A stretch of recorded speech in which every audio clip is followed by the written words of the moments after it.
The Restaurant at the End of the Universe by Douglas Adams.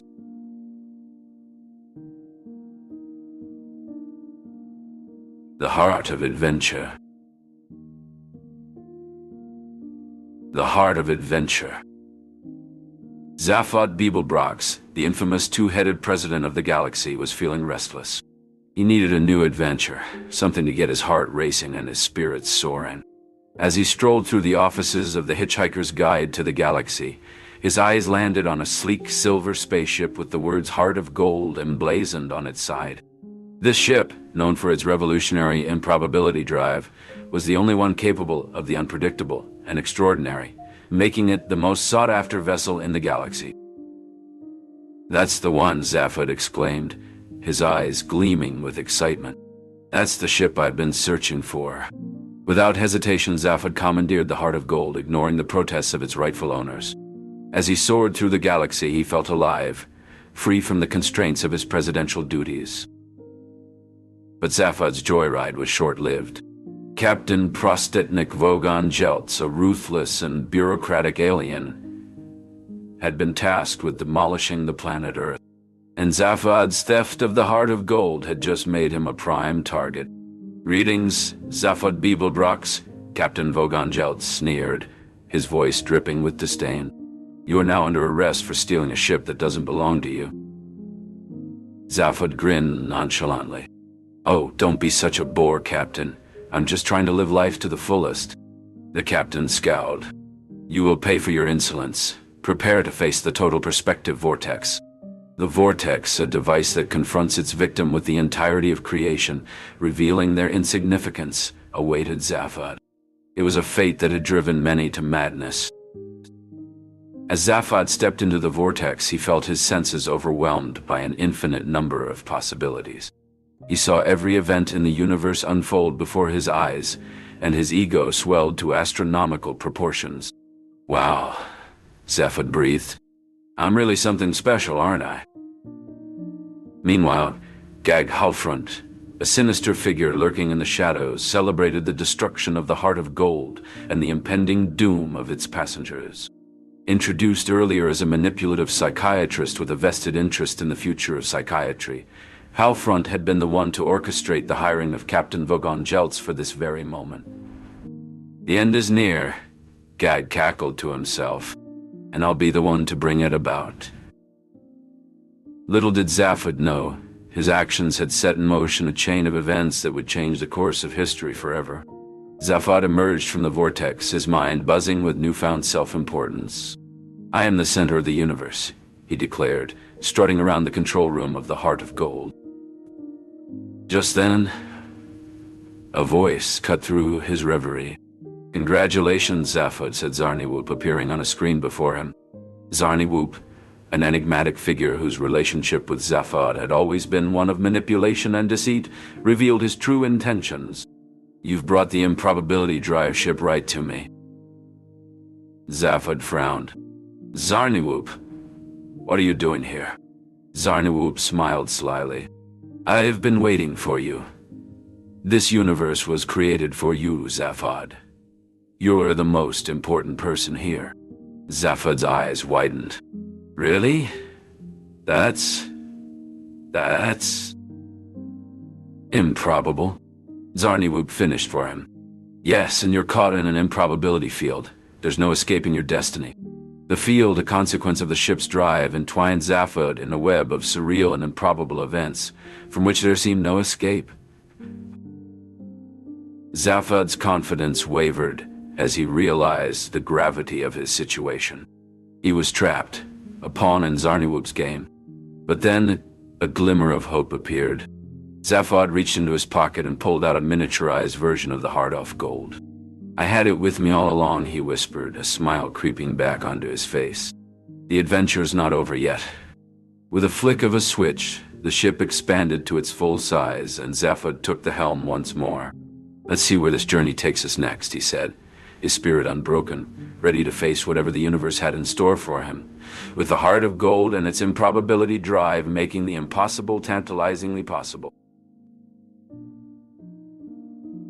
Confronting the Vortex.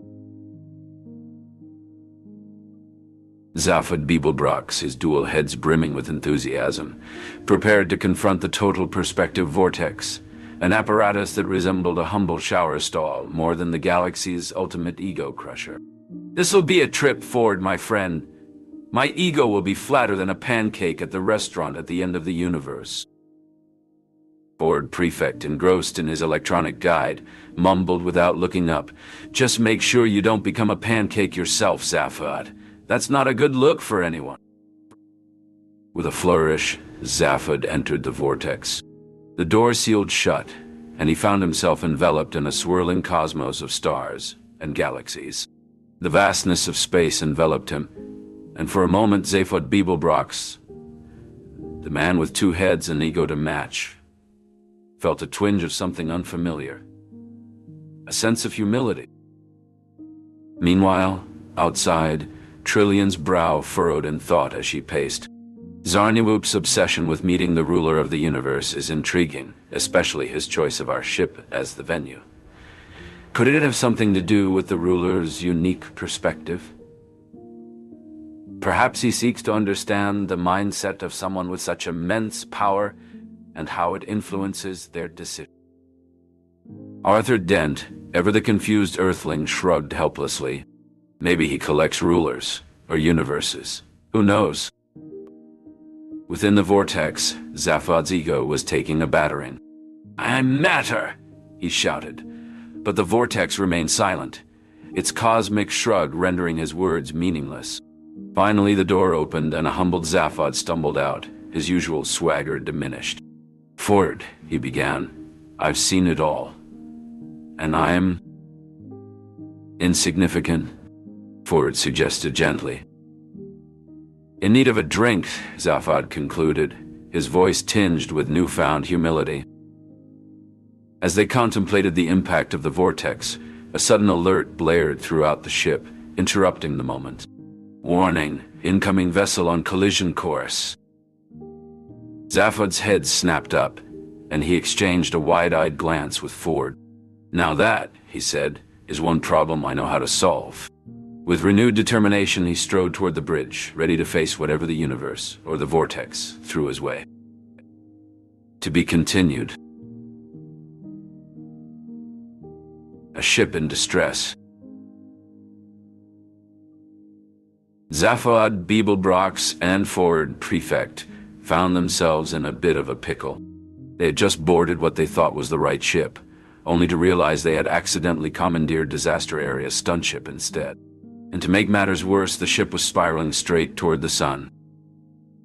"Zaphod, my friend, I think we might have a tiny problem," Ford said, his voice laced with a mix of amusement and concern. "Problem? What problem?" Zaphod replied, his eyes wild with excitement. As they frantically scanned the control panel, their initial excitement gave way to growing unease.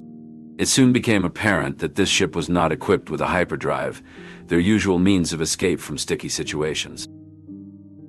"Air, Zaphod," Ford interjected. "I hate to break it to you, but this ship doesn't seem to have a hyperdrive, or any escape capsules for that matter."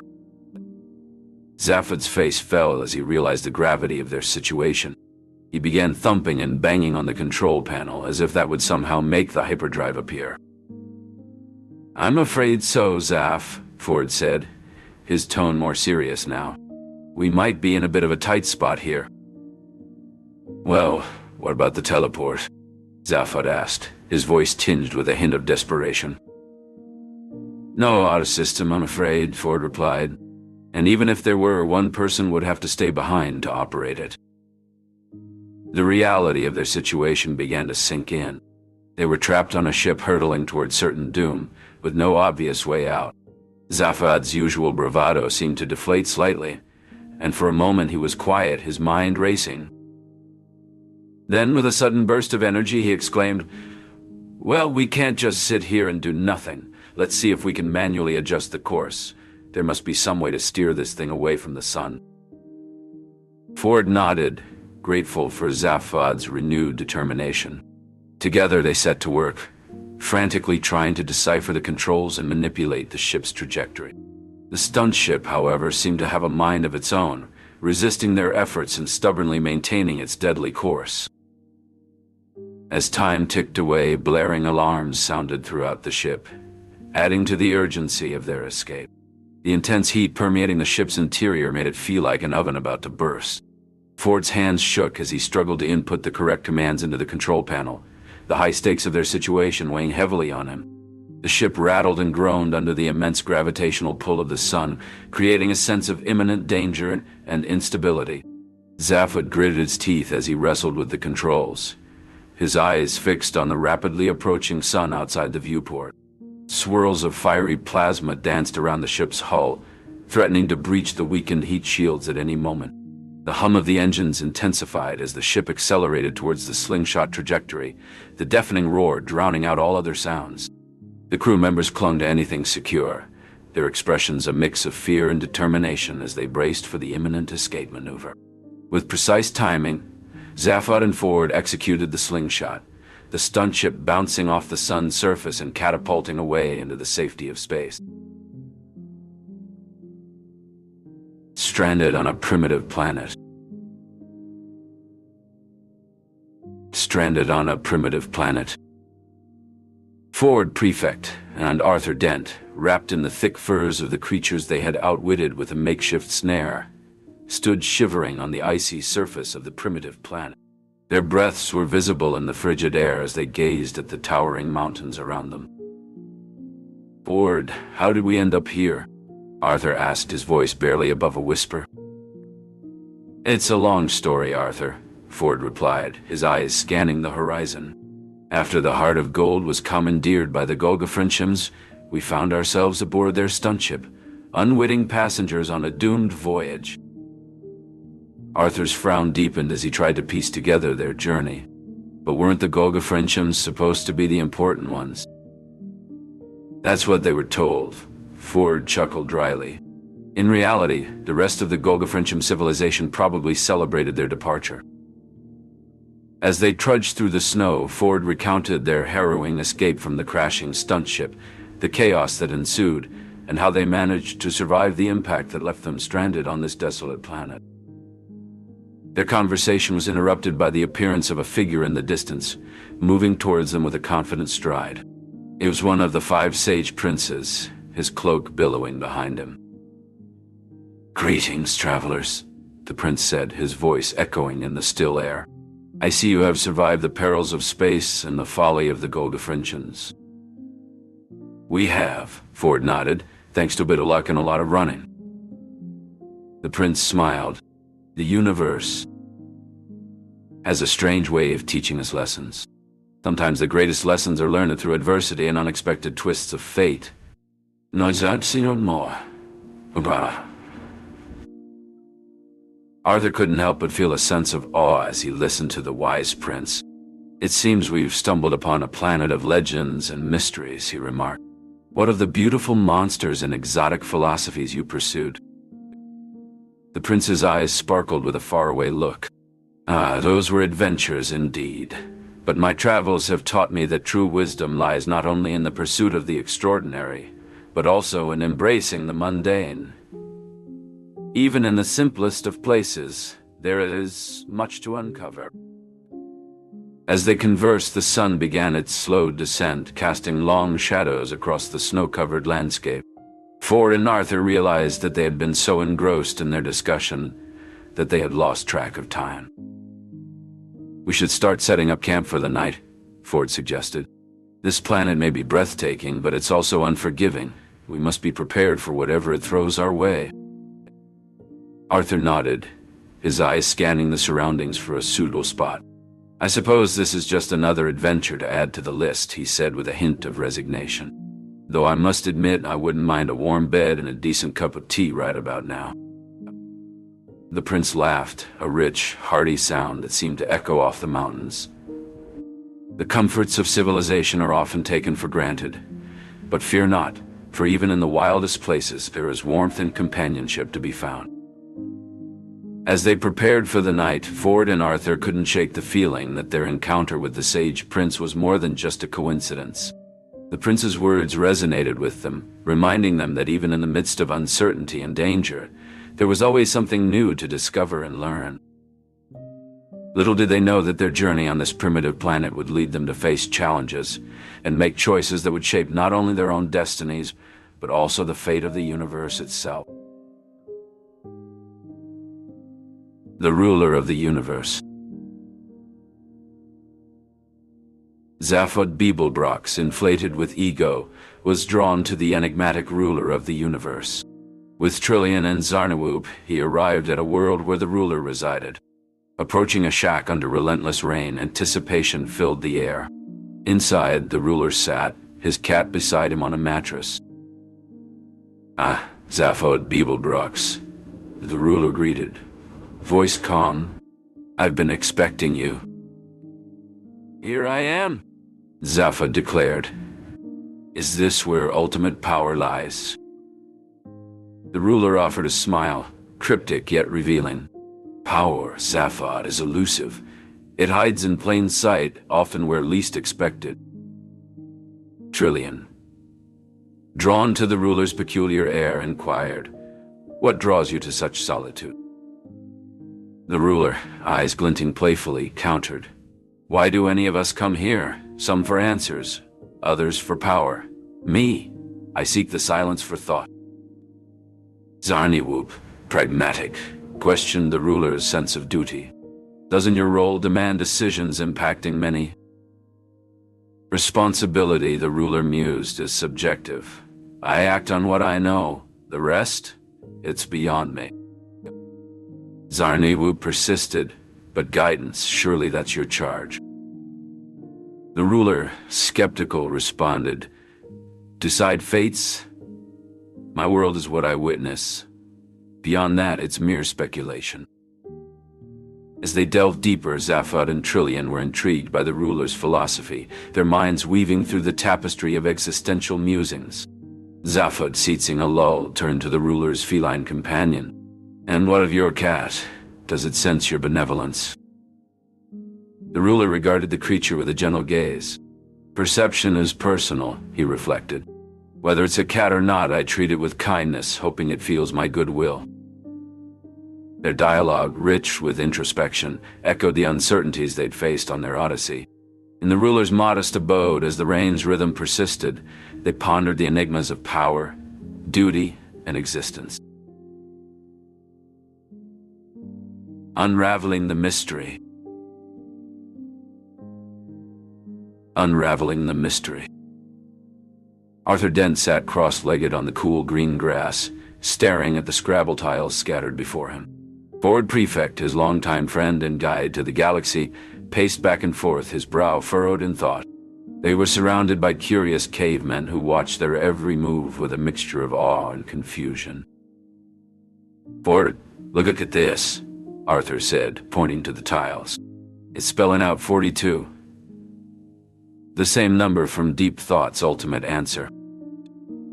Ford stopped pacing and knelt beside Arthur, his eyes widening. "That's impossible, Arthur. It must be a coincidence." "But what if it's not?" Arthur insisted. "What if this planet, these cavemen, are part of something bigger? What if we're meant to find the question here?" The cavemen, sensing the excitement, began to mimic the sounds of the words. 42, though the concept was lost on them. Ford chuckled. "Well, if this is the computer Deep Thought spoke of, then these cavemen must be part of the program. And we, Arthur, are just accidental tourists." Arthur picked up a tile and turned it in his fingers. "So, we're not meant to be here, but we are. Does that mean we're a mistake?" "Or perhaps," Ford mused, "we're exactly where we need to be. The universe has a funny way of making things work out." Just then, a figure appeared on the horizon, causing the cavemen to scatter in fear. It was Zarquon, the ancient man, his arrival heralded by the distant sound of a trumpet. "Zarquon," Ford exclaimed. "I thought he was a myth." As Zarquon approached, the ground beneath them trembled, and the derelict spacecraft in the distance began to hum with life. "Ford, the ship!" Arthur cried out. "It's starting up." Ford squinted at the ship. That humming, it's the feed line. Zaphod must have found it. Zarquan reached them, his eyes twinkling with knowledge. You have found the number, but the question remains elusive. Look beyond what is given, and you shall find what you seek. With those cryptic words, Zarquan turned, leaving as mysteriously as he had appeared, his silhouette blending into the fading light of the twin suns. Arthur and Ford exchanged a glance, both knowing that the journey was far from over. They gathered the Scrabble tiles, their minds racing with possibilities. The search for the ultimate question was still on, and the adventure was just beginning. As the spacecraft's engines roared to life, they prepared to embark on the next leg of their improbable odyssey across the stars. The transformation of Kakrafun. The sun of Kakrafun loomed large on the screen. Zaphod Beeblebrox and Ford Prefect were in the heart of gold, with Ford peering at the screen, a worried expression on his face. Zaphod, shouldn't we be doing something? He asked, pointing at the screen where the desert planet's cracks were spreading. Zaphod, unbothered, shrugged. Why bother, Ford? We're along for the ride. Suddenly, the ground shook, and a hidden underground river burst forth, followed by an eruption of boiling lava that shot high into the sky.